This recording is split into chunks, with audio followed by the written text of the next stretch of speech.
What's the difference between your riding and shredding like Dakota Norton?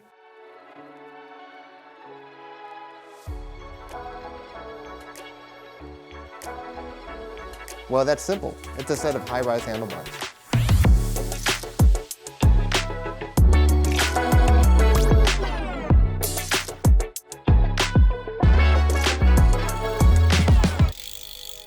It's no secret that high-rise handlebars have become increasingly popular in the past few years or so. A high-rise handlebar, especially on modern mountain bike geometry, actually offers a lot of benefits.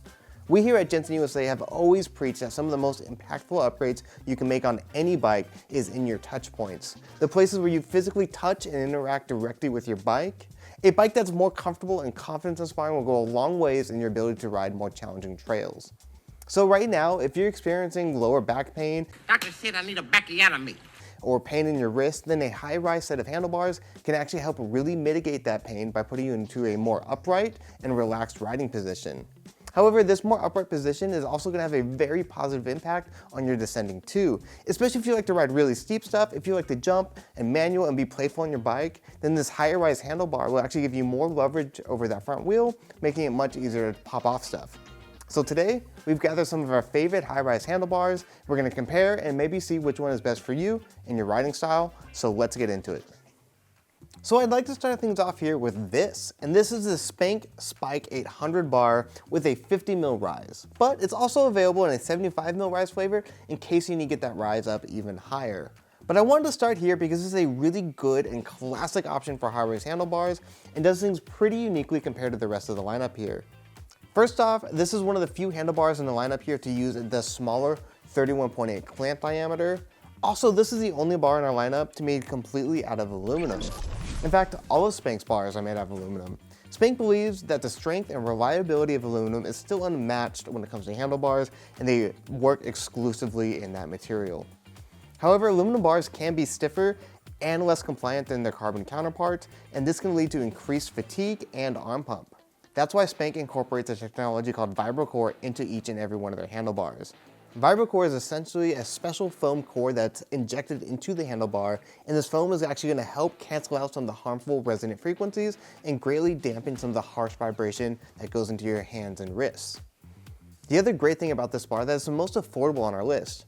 Coming in at right around $115 at the time of recording, the Spank Spike is a great option for riders who are currently on 31.8 stems or prefer aluminum for its reliability and strength. You really can't go wrong with a bar from Spank. Late last year, Raceface made a pretty big splash with their new Era line of carbon handlebars, and have since then recently added this 55mm option to their lineup. Now the Eras were designed with compliance in mind, and while most bars are tuned for compliance at their full width of about 800mm, and that gets compromised as you cut the bars down. So as you cut the bars down, they actually get stiffer. Raceface's approach is to fully tune and optimize bars at 760, 780, and 800mm of compliance. This means you can easily find one that perfectly fits you and that you're not going to make any compromises on the bar's comfort. This specific tuning is accomplished by tweaking the shape and taper from the clamp to the handle. Raceface also offers these bars in a ton of different colors, including a really nice cash money option that will pretty closely emulate the Kashima coating found on Fox factory suspension. So if you're looking for a high-rise bar that's going to be perfectly tuned to your specific bar width, then definitely check out the Raceface Eras. Now next up, we've got these, which are the OenUp V2 carbon handlebars. Now the original OenUp carbon bar was actually really well received due to its excellent compliance and vibration damping.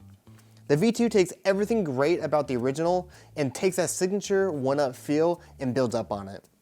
This V2 is using a unique oval profile, which adds even more compliance without compromising on the strength. This makes the V2 bars from OenUp some of the most compliant bars on the market today. They're available in either 800 or 760mm widths, with the 800 being the one here today. So if you're looking for a high-rise bar that maximizes compliance without making any compromises on strength, then the OenUp V2 bar might be the perfect bar for you. Next, I want to talk about the Speedway 50R from Deity Components. And Deity actually has a pretty different approach when it comes to their handlebars. Deity believes that compliance is just fancy marketing talk for flex. And all this extra flex in modern handlebars actually leads to much weaker handlebars. So Deity took a lot of care in their material choice and manufacturing practices to make the 50R some of the strongest carbon bars on the market at this moment. Deity is an Idaho-based company that's owned and operated by a dedicated group of riders, and so they made sure this was a bar that they wanted to ride, and so because of that, it still has great damping qualities despite its strength and stiffness. This also means that Deity paid close attention to the details of their bars as well, with a really nice grip texture here for the clamp to keep it from slipping. Little things like this go a long way in the rider experience of owning and installing a product like this. So if you're looking for a carbon bar that makes zero compromises on the strength, then definitely check out the Speedway 50R from Deity. Next up, I want to talk about the Loam carbon handlebar from P&W. Now, P&W Components has been making high quality components at reasonable price points for a while now. I'm personally a big fan of their stuff and run a lot of it on my personal bike. Their Loam handlebar has been a premium staple in their cockpit lineup, and they recently introduced this really cool 50mm high-rise version. These Loam handlebars use P&W's CBD or compliant board design. CBD is a unique carbon layup process designed to maximize vibration damping while maintaining great horizontal stiffness. This CBD process goes a long way in reducing trail chatter and arm pump. So if you're looking for a premium yet still affordable carbon handlebar, I'm personally a big fan of P&W's Loam bar. Now lastly, but certainly not least, we've got something really unique from SQLab. This is their 30X high-rise carbon handlebar. Now, one of SQLab's core principles is a laser focus on good body geometry and ergonomics. Because of this, these bars are actually gonna have a little bit more of an aggressive sweep than some of the other bars we looked at, and that's because SQLab wants to give their rider a much more natural transition from their shoulders to their arms to their wrist, and make this as comfortable as possible. This bar is also going to use a 31/8 clamp. This clamp, in conjunction with their very high quality carbon choice and resin, is going to deliver a bar that's not only extremely light, stiff, but still have great compliance. It's clear that SQLab has put a ton of thought and effort into making these bars as anatomically comfortable as possible. So if you're looking for a bar that's on the cutting edge of ergonomics and comfort, then you'll definitely want to check out the SQLab 30X carbon bar. Well folks, unfortunately that's all the time we have for today. I hope we inspired you to check out some new high-rise handlebars for your mountain bike.